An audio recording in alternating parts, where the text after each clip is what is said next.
사람들,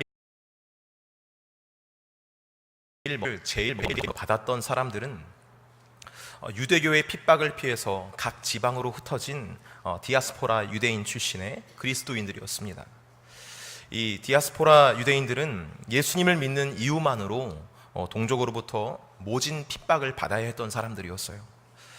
그들은 예수님을 믿는다는 이유로 자신의 삶의 터전을 버리고 다른 곳으로 피신해야 했고, 또 예수님을 믿는다는 이유로 세상 사람들과의 삶과는 다른 삶을 살아내야 했던 사람들이었습니다. 예수님을 믿는다는 것은 단지 예수님을 믿는 것으로, 그냥 아는 것으로 끝나는 것이 아니라 세상이 추구하는 것과는 다른 가치, 다른 방식을 가지고 완전히 구별된 인생을 살아야 했기 때문에 그들은 예수님을 믿으면서 삶에서 혹독한 대가를 치르고 있었던 것이죠. 그때와 마찬가지로 오늘날 이 시대에도 예수님을 믿는 것 때문에 겪는 어려움들이 있습니다. 이 어려움은 단지 교회에 나오기 어려운 상황만을 이야기하는 것이 아니라 우리가 삶을 살아가는데 겪는 총체적인 갈등들을 이야기하는 것입니다. 예수님을 믿기 때문에 포기해야 하는 것들이 있을 수 있고, 예수님을 믿기 때문에 참아야 하는 것들이 있을 수 있으며, 예수님을 믿기 때문에 당해야 하는 그런 고난들이 있을 수 있습니다. 그래서 때로는 이런 생각을 하기도 하죠. 나는 왜 예수님을 믿어서 마음대로 미워하지도 못하고 마음대로 즐기지도 못하며 맨날 참아야 하는가? 정말 가끔씩은 내 마음대로 살아가고 싶은 생각이 들 때가 있다는 것입니다. 그냥 주변 세상 사람들이 이야기하는 것처럼 그렇게 유난 떨지 말고 주일에만 예배 나오면서 편하게 신앙생활 하고 싶지만 그렇게 하지 못하는 자신을 볼 때에 스스로 어리석다고 생각할 수도 있을 것 같습니다. 이를 악물면서 예수님을 따라가며 뭔가를 해보려고 해도 가끔씩은 멈칫하면서 내가 지금 여기서 뭐 하는 건가? 라는 생각이 들면서 그냥 놔버리고 싶을 때가 있다는 거예요. 교회가 뭐길래, 사랑이 뭐길래, 그리고 예수님이 뭐길래 내가 왜 여기서 일해야 하는 것일까? 내가 왜 이렇게까지 해야 하는 것일까? 이렇게 고민하는 성도들을 심심치 않게 만나봅니다. 이런 신앙적 갈등을 겪고 있는 성도들에게 야고보는 지금 이렇게 이야기를 하고 있는 거예요. 19절입니다. 내 사랑하는 형제들아, 너희가 알거니와 사람마다 듣기는 속히 하고 말하기는 더디하며 성내기도 더디하라. 여러분, 아까 말한 신앙적 갈등을 겪으면서 우리가 취해야 할, 우리가 가져가야 될 성경의 지혜가 있는데요, 이것은 이런 갈등들을 세상적인 방법으로 풀어서는 안 된다는 것을 이야기합니다. 가끔 우리는 세상적인 방식과 신앙의 방식을 적당히 섞어서 내가 지금 당면한 환난을 어떻게 좀 해보려고 할 때가 있어요. 그러니까 적당히 참석하고 적당히 사랑하며 적당히 헌신하는 것으로 이 갈등들과 이 환난을 좀 완화해 보려고 하는 그런 우리의 두 마음이 있다는 것이죠.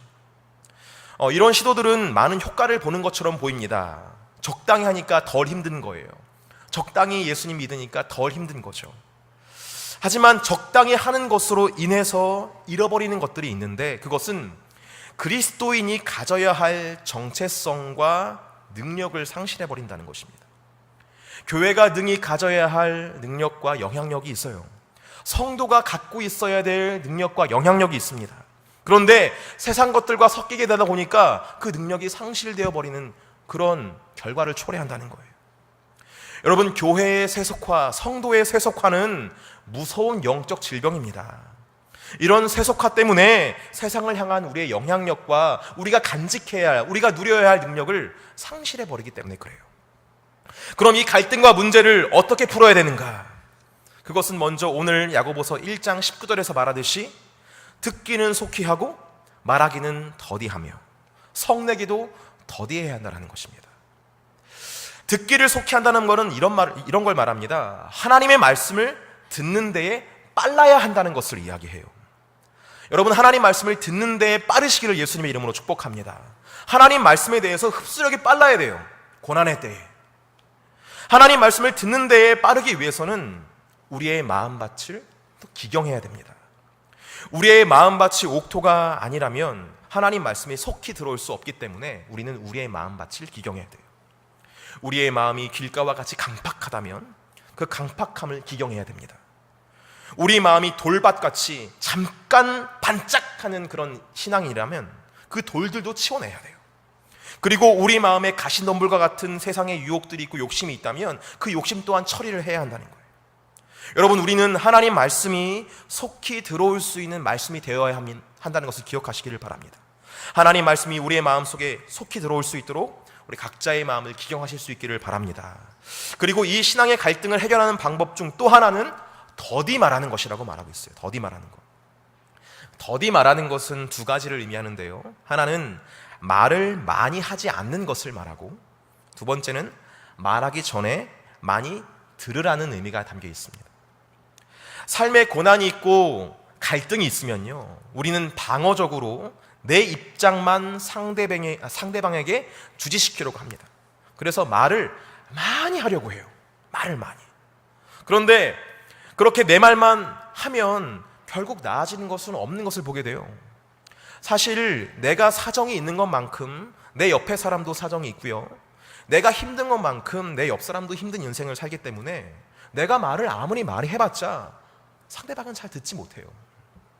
그래서 야고보는 말을 많이 하지 말고 일단 들어보라고 우리를 권고하고 있는 것입니다. 여러분, 듣다 보면요, 신기하게도 상대방을 통해서 내 마음을 확인하게 돼요. 내 마음이 보인다는 거예요. 내 상황이 보이고. 듣는 것만으로도 그동안 오해했던 것이 눈 녹듯이 사라질 때도 있고, 들으면서 이 사람도 나처럼 힘들어하는구나를 느끼게 되고, 듣다 보면 또 해결책이 떠오르기도 합니다. 말을 많이 하는 것은 잠시의 감정이 풀릴 수는 있어도 오히려 실수만 많이 하고요, 그 말을 많이 한 다음에 밀려오는 공허함과 후회를 많이 경험할 수밖에 없어요. 하지만 듣다 보면 그 사람 안에서 나를 발견하게 되고 하나님의 부르심도 느끼게 된다는 것입니다. 여러분, 말을 많이 하려고 하지 말고 차라리 많이 들어보시길 바랍니다. 그 안에서 참된 만남이 있을 줄 믿어요. 이렇게 갈등과 어려움의 시기에는 듣기를 속히 하고 말하기를 더디해야 합니다. 하지만 더불어서 성내기를 더디하라고 야고보서는 얘기하고 있어요. 여러분, 성낸다는 것이 뭡니까? 성낸다는 것. 성낸다는 것은 한마디로 통제하지 못하는 성품의 표현이에요. 통제하지 못하는 성품의 표현. 다시 말해, 내 부정적인 감정을 주체하지 못해서 필터링 없이 막 쏟아내는 것. 이것이 성내는 것입니다. 우리가 성을 내게 되면 어떤 일이 벌어지냐면요, 듣기는 속히 하고 말하기는 더디해야 되는데 이게 다 깨져버리는 거예요. 속에서 막 분노가 일어나니까 듣지를 못해요. 그리고 속에서 분노가 막 일어나니까 말을 많이 하게 됩니다. 고난과 갈등을 이겨내는 지혜가 듣기를 속히 하고 말을 더디하는 것에 있는데, 성내는 것이 이 모든 것을 깨뜨리기 때문에 20절에서 야고보는 이렇게 말을 하는 거예요. 사람의 성내는 것이 하나님의 의를 이루지 못함이라. 사람이 성내는 것이 하나님의 의를 이루지 못함이라. 여러분, 성내는 것은, 분노하는 것은 우리를 무너뜨립니다. 하나님의 지혜 안에서 듣기를 속히 하고 말하기를 더디하다가도 내 속에서 뭔가 확 치밀어 오르면 그걸 쏟아내면 이제까지 잘해왔던 것들이 다 깨지게 되는 거예요. 더불어서 여러분, 아무리 고난의 시기라 할지라도 우리가 성도라는 사실은 변하지 않습니다. 고난의 시기여도 우리는 하나님의 의를 나타낼 수 있어야 한다는 거예요. 여러분, 어떻게 그 의를 나타낼 수 있습니까? 어떻게 고난 속에서도 성도로서 살아갈 수 있나요? 그것은 세상적인 방법 혹은 우리의 힘으로가 아니라 하나님의 능력으로 속사람이 강건함을 입을 때 가능하다라고 성경은 이야기합니다. 그래서 야고보는 이렇게 말을 하는 거예요. 21절 말씀. 그러므로 모든 더러운 것과 넘치는 악을 내버리고 너희 영혼을 능히 구원할 바 마음에 심어진 말씀을 온유함으로 받으라 라고 얘기하고 있어요. 속사람이 강건해지게 하기 위해서 하나님께서는 우리에게 두 가지 은혜를 허락하셨습니다. 뭐냐면, 첫 번째, 내 안에 있는 더러운 것과 악을 버릴 수 있는 은혜를 허락하셨어요. 이거 여러분, 버리는 것도 은혜입니다. 이런 은혜를 하나님께서 허락하셨고, 그리고 두 번째는 그 마음에 말씀을 심어주시는 은혜를 하나님께서 허락하셨다는 거예요. 이 두 가지 은총, 더러운 것을 버리는 은혜와 말씀을 우리 가운데 심는 그 은총으로 우리의 속사람이 강건해지고 고난의 때에도 하나님의 의를 이룰 수 있게 된다라는 것을 말합니다. 여러분, 우리는 고난의 때에 무엇인가를 막 발산하려고 해요. 막 표현하려고 합니다. 내 안에 부정적인 것들을 막 발산해서 어떻게 해서든지 그거를 좀 이렇게 해소하려고 하는 거죠. 그래서 우리는 모여서 수다를 떨기도 합니다. 누가 이렇고 저렇고를 이야기하고, 때로는 같이 욕해주기도 하고, 같이 좀 위로해주기도 합니다. 또 이런 일 저런 일을 하면서 서로의 그 노하우를 나누기도 해요. 물론 우리가 이런 대화를 하면서 우리의 심령 안에 쌓여있던 것들이 사라지는 것 같기도 하고, 또 어떤 부분을 해결받는 것 같기도 하지만, 여러분 잘 생각해 보세요. 정말 나아졌습니까?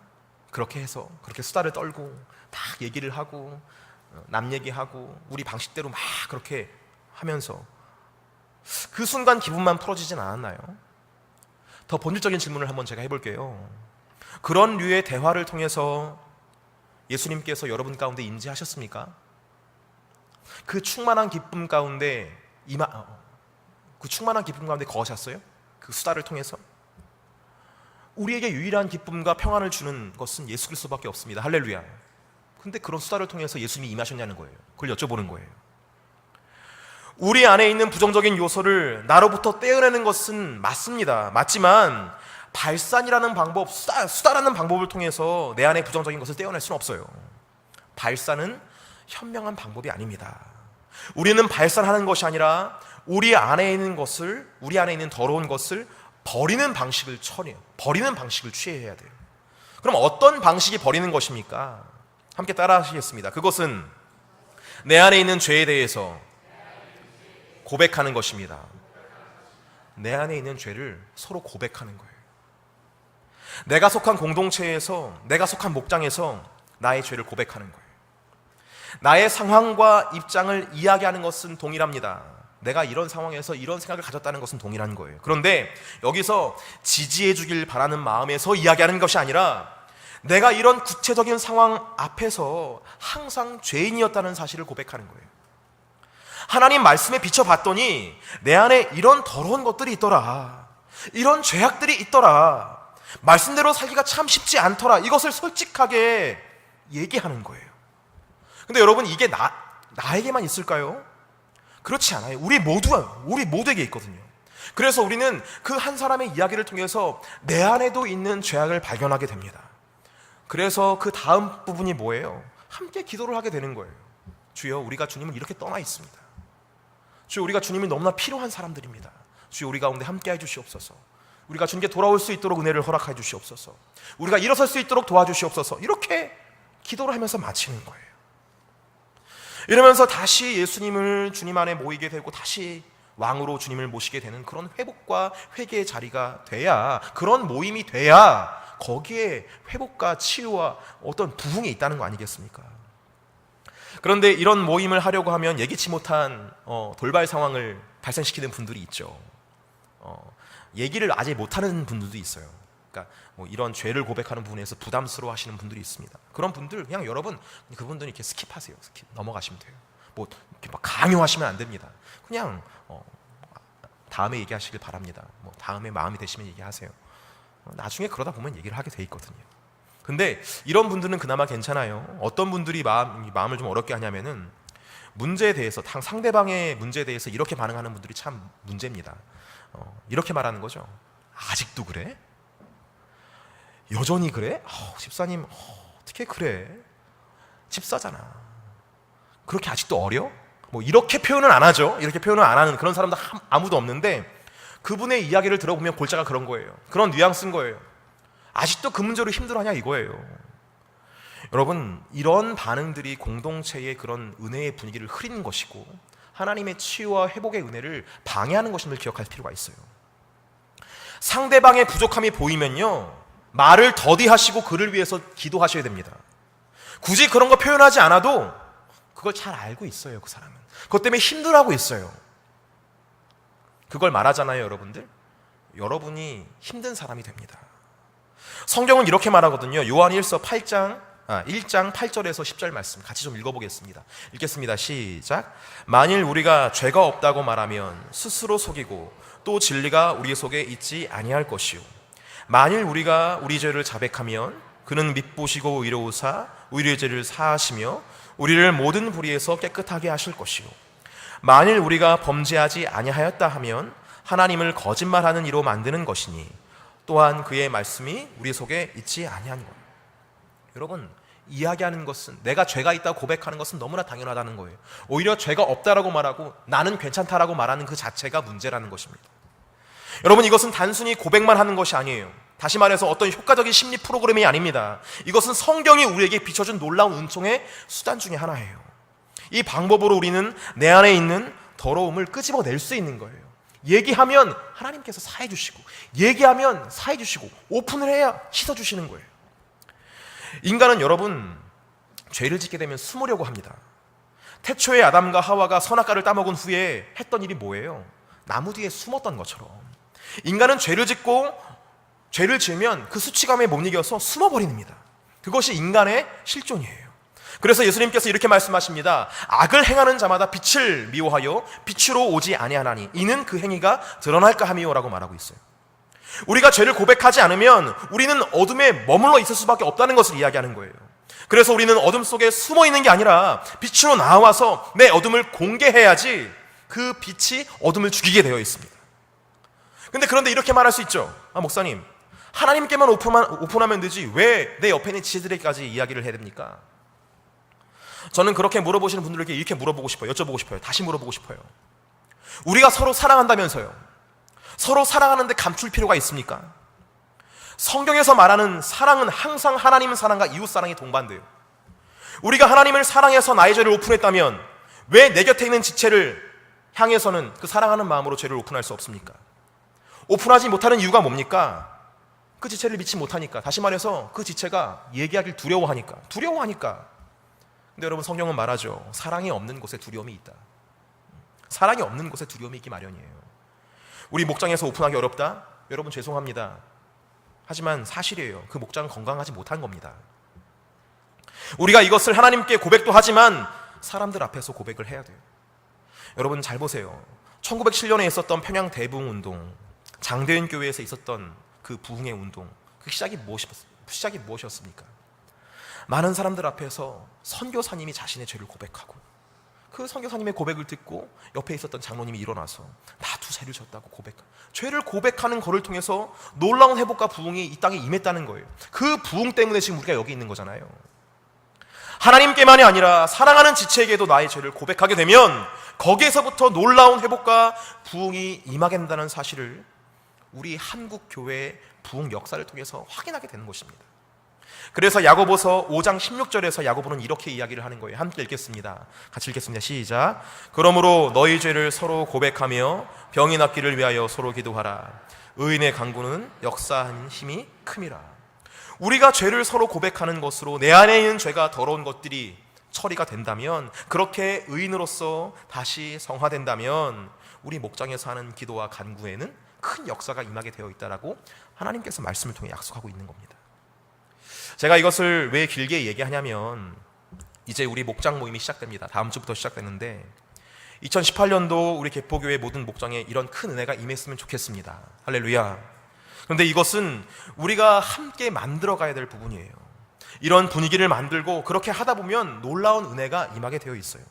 사실 여러분, 이게 담임 목사님께서 목자 모임 첫 번째 시간부터 주구장창 얘기하셨던 거예요. 그냥 모여서 그냥 사교 모임 되면 안 된다. 하나님 말씀 앞에서 나를 비춰보고 나의 죄를 드러내야 된다. 이걸 주구장창 얘기하셨던 거예요. 그리고 앞으로 이제 마더와이즈가 시작되거든요. 마더와이즈의 강점이 전 여기에 있다고 생각합니다. 어머니로서 그리고 아내로서 성경이 제시하는 바가 있어요. 근데 그거를 우리가 잘 못하거든요. 그 부족함을 같이 모인 자리에서 얘기하는 거예요. 그러니까 하나님 은혜 안에, 말씀 안에 반응하지 못하는 것을 서로 이야기하다 보니까 은혜를 구하게 되고 거기서 하나님의 치유 회복의 역사가 일어나게 되는 것입니다. 저는 그래서 개인적으로 우리 교회 모든 여성들이 좀 마더와이즈를 했으면 좋겠어요. 이런 회복과 어떤 그런 치유, 어머니로서 아내로서 살아온 그 시간만큼 그 안에서 얼마나 많은 힘든 것을 경험했겠습니까? 그런 것들을 마더와이즈에서 함께 대화하면서 풀어가야 된다는 거예요. 이건 드러내야지 되는 것이지, 감추고 있으면 어둠 속에 머물러 있는 것이 됩니다. 이 죄에 대한 서로 고백함으로 우리 안에 있는 죄를 빛으로 드러내서 처리할 수 있는 저와 여러분 됐으면 좋겠어요. 이게 하나님께서 마련해 놓으신 처리 방법입니다. 이렇게 우리의 더러움과 죄악된 것을 처리했다면 그 다음으로는 무엇을 해야 하냐면 바로 하나님 말씀을 우리 마음 가운데 채워야 한다라고 이야기를 하고 있습니다. 그래서 야고보는 이렇게 말하는 거예요. 너희 영혼을 능히 구원할 바 마음에 심어진 말씀을 온유함으로 받으라 라고 말하고 있어요. 우리를 구원하실 하나님의 말씀은 이미 우리 안에 심겨져 있습니다. 이 말은 우리가 예수님을 나의 구주로 고백하는 순간에 주 예수님께서 성령을 통해서 우리 안에 들어와 계시다는 것을 의미하는 거예요. 이미 와 계시다는 거예요. 근데 성령을 통해서 우리 안에 오신 이 예수님은 그냥 가만히만 계시는 것이 아니라 끊임없이 하나님 말씀을 깨닫게 하시고 생각나게 하신다는 것입니다. 그래서 요한복음 14장 26절에 예수님께서 이렇게 말씀을 하시는 거예요. 함께 읽겠습니다. 시작. 보혜사 곧 아버지께서 내 이름으로 보내실 성령 그가 너희에게 모든 것을 가르치고 내가 너희에게 말한 모든 것을 생각나게 하리라. 아멘. 성령으로 함께 하시는 예수님께서 계속해서 우리에게 예수님께서 하신 그 말씀을 생각나게 하십니다.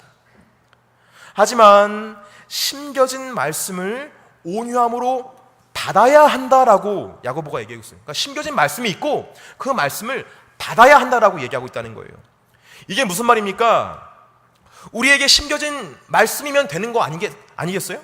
우리 안에 예수님 계시면 다인 것 아닙니까? 그런데 야고보는 한 가지를 더 말하고 있어요. 받으라고 얘기하고 있어요. 여러분, 말씀을 아는 것과 말씀으로 사는 것은 다릅니다. 정말 달라요. 여러분, 세상 사람들도 말씀 한 구절은 알아요. 그렇죠? 내게 능력 주시는 자 안에서 모든 것을 할 수 있느니라. 이거 세상 사람들 다 알고 있습니다. 귀신들도요, 하나님의 성경 말씀 정도는 꿰고 있습니다. 하지만 그들과 우리가 다른 것이 무엇입니까? 우리는 말씀을 진리로 믿어서 말씀에 순종하는 사람이라면 세상 사람들과 마귀 귀신은 말씀을 순종하지 않아요. 그래서 야고보는 22절부터 25절까지 이렇게 말하고 있어요. 한번 같이 읽어볼게요. 야고보서 1장 22절부터 25절까지 말씀 같이 읽어보겠습니다. 시작. 너희는 말씀을 행하는 자가 되고 듣기만 하여 자신을 속이는 자가 되지 말라. 누구든지 말씀을 듣고 행하지 아니하면 그는 거울로 자기의 생긴 얼굴을 보는 사람과 같아서 제 자신을 보고 가서 그 모습이 어떠했는지를 곧 잊어버리거니와 자유롭게 하는 온전한 율법을 들여다보고 있는 자는 듣고 잊어버리는 자가 아니요 실천하는 자니 이 사람은 그 행하는 일에 복을 받으리라. 여러분, 우리 안에 심겨진 구원의 말씀은 우리 안에 심겨진 그 말씀은요, 우리가 그 말씀 그대로 순종할 때에 진가가 드러나기 마련입니다. 할렐루야. 말씀은 실천할 때, 말씀에 순종할 때 역사가 일어나는 거예요. 단순히 말씀을 듣고 알았어, 이것은 말씀을 이해했다고 이야기합니다. 말씀을 받았다, 말씀으로 산다라고 이야기하는 것은요, 하나님 말씀에 순종하는 것, 하나님 말씀을 행하는 것을 말해요. 야고보는 이렇게 말합니다. 너희는 말씀을 행하는 자가 되고 듣기만 하여 자신을 속이는 자가 되지 말라. 말씀을 행하지 않으면요, 자기 자신을 속이는 것이다라고 지금 얘기하고 있는데, 이게 무슨 말이냐면 이미 나는 마음으로 하나님 말씀을 진리라고 여기는데 그것대로 행하지 않는 것은 마음과 행동이 모순을 일으키는 것입니다. 우리는 행하지 않으므로 마음을 속일 수 있다는 거예요. 마음은 하나님 말씀을 진리라고 말하는데 행동은 아니, 말씀은 진리가 아니야 라고 한다면 이것이 바로 자신에게 거짓말을 하는 것이다 라고 이야기를 하는 것입니다. 이어서 야고보는 비유로 이렇게 말합니다. 말씀을 행하지 않는 것은 거울을 봤어도 자신을 기억하지 못하는 바와 같다. 말씀을 행하지 않는 것은 나의 진면목을 잊고 사는 것과 같다라는 이야기예요. 말씀을 행하지 않는 것이 나를 잃어버리고 살아가는 것이다. 여러분, 우리는 말씀을 실천하면서 말씀의 능력을 알아갑니다. 실천을 해야 말씀의 능력을 알아요. 모세가 지팡이로 홍해를 쳤을 때 몰래 홍해가 갈라졌고, 여호수아 세대가 요단강 물에 발을 담갔을 때에 요단강이 갈라졌던 것처럼 말씀을 실천해야, 순종해야 비로소 말씀의 진가를 아는 거예요. 왜 내 삶에 역사가 일어나지 않는가? 왜 내 삶에 아무런 일도 일어나지 않는가? 한 가지예요. 내가 순종하고 있는가를 봐야 된다는 거예요. 25절에 보면 자유하게 하는 온전한 율법이라는 표현이 나옵니다. 자유하게 하는 온전한 율법. 즉 말씀은요, 우리를 자유하게 하는 능력이 있다는 거예요. 여러분, 그렇습니다. 말씀을 실천하게 되면 우리 삶을 가두고 옥죄고 있는 상황들이 풀리게 되어 있습니다. 할렐루야. 왜냐하면 말씀이 뭐기 때문에? 자유하게 하는 능력이기 때문에 그래요. 예수님께서 가시는 곳마다 귀신이 떠나갔습니다. 할렐루야. 병이 고쳐졌습니다. 할렐루야. 죽은 자가 살아났어요. 할렐루야. 왜 이런 일이 일어났습니까? 그들을 묶고 있었던 그런 병마와 죽음이 떠나갔기 때문에, 그 말씀 자체이신 예수님을 말미암아 자유가 일어났기 때문에 그런 역사가 일어난 거예요. 그래서 야고보는 말씀을 자유하게 하는 온전한 율법이라고 이야기를 하고 있는 것입니다. 여러분, 우리는 말씀을 실천하면서 이 말씀이 우리를 자유하게 하는 온전한 율법이라는 사실을 더 확신하게 됩니다. 순종을 해야 그런 영적인 지식이 쌓이게 돼 있어요. 그러면서 동시에 얻어지는 것이 있죠. 이게 뭐냐면, 그 위대한 말씀이 나에게 선물로 주어졌는데 생각해 보니까 나는 이 위대한 말씀을 선물로 받은 존귀한 자구나 라는 자기 정체성이 확립되게 된다는 거예요. 나는 세상의 관점으로 아무것도 아닌 줄 알았는데, 세상의 기준으로 봤을 때는 나는 아무것도 아닌 줄 알았는데, 하나님께서 주신 말씀으로 살아가다 보니까 그게 아닌 거예요. 나에게 놀라운 역사가 약속되어 있는 거예요. 그러면서 깨닫게 되는 것입니다. 나는 아무것도 아닌 사람이 아니라 나는 하나님께 선물을 받은 존귀한 자구나. 이전에는 죄에 눌려서 그렇게 살아왔는데 이제 말씀으로 나는 자유함을 얻었네. 이런 믿음이 단단해지면서 나의 자아상도 건강하게 회복될 것이라고 지금 야고보가 이야기를 하는 것입니다. 이것은 사도 바울의 고백과도 일맥상통해요. 이렇게 말하잖아요. 그런즉 그리스도, 누구든지 그리스도 안에 있으면 새로운 피조물이라. 이전 것은 지나갔으니 보라 새 것이 되었도다. 말씀을 실천하다 보면 내가 새로운 피조물이 되었다는 사실을 더 깊이 체험하게 되는 거예요. 그래서 야고보는 거울 비유를 통해서 말씀을 실천하지 않는 사람은 거울을 보고 자신을 잊어버린 사람과 같다라고 이야기를 한 것입니다. 여러분, 말씀을 실천하는 것이 스스로에게 정직한 것이고, 말씀을 실천하는 것이 나를 찾아가는 길인 것을 기억하시기를 바랍니다. 단순히 잊어버렸던 나를 찾아가는 것이 아니라 약속된 축복의 사람인 나를 찾아가는 과정이 바로 말씀을 순종하는 과정이에요. 종합적으로 말씀드리면 말씀을 실천하는 것이 하나님의 형상을 회복하는 것인 것을 기억하셔야 됩니다. 말씀을 떠나서는 나를 잃어버려요. 고난의 때에 우리는 말씀대로 살려고 하기보다 말씀을 지성적으로 아는 것으로 마치고 내 멋대로 살아가려고 하는 그런 위험이 있습니다. 하지만 야고보는 이야기합니다. 고난의 때일수록, 갈등의 때일수록 우리는 말씀을 실천해야 합니다라고 이야기를 하고 있어요. 그래야 나를 찾고 내 인생의 회복과 치유와 자유가 임한다. 그렇게 지금 우리에게 이야기를 하고 있습니다. 여러분, 우리가 당하는 고난과 갈등은 생각보다 거칠고 고됩니다. 어느 한 표현으로 정의 내릴 수가 없어요. 그런데 그 고난을 극복하는 유일한 방법은 고난을 통해 드러나게 되는 나의 추악하고 더러운 것을 나에게서 분리시키고 버리고 그 대신 하나님 말씀으로 채워 넣는다라고 여러분 생각하시면 됩니다. 이것이 이 고난과 환난의 때를 이기는 유일한 방법이에요.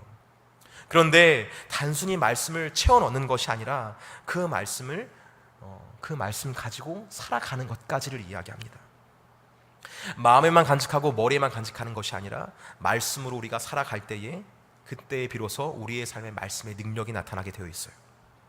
우리의 삶의 순종을 통해서 하나님 말씀이 선포되어지고 하나님 말씀으로 채워지다 보면 모든 상황에서 자유케 되는 역사가 일어날 줄 믿으시기를 바랍니다. 하나님 말씀을 구체적으로 실천함으로 고난과 환난의 때를 잘 극복할 수 있는 저와 여러분 되기를 예수님의 이름으로 축복합니다. 시간 함께 찬양 하나 했으면 좋겠습니다.